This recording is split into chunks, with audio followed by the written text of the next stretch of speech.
Welcome to Samba Samba. Enjoy the video. In this video, I will explain how to get EMA on TradingView. First, open your TradingView platform and navigate to any chart.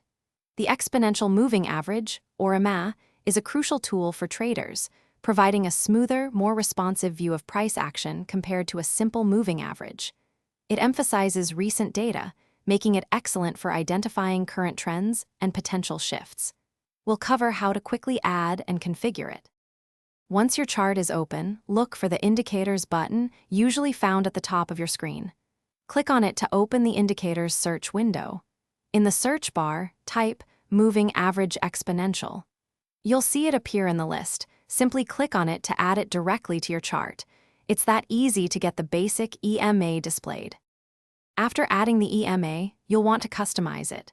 Double-click the EMA line on your chart or click the gear icon next to its name to open the settings. Here, you can adjust the length or period, commonly set to 9, 20, or 50.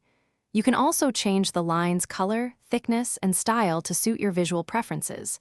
Don't forget to save your settings. To enhance your trading, consider using multiple EMAs, such as a 9-period and a 21-period, to identify crossovers for buy or sell signals. Combining EMA with other indicators like RSI or MACD can provide more robust confirmation. Remember, practice makes perfect.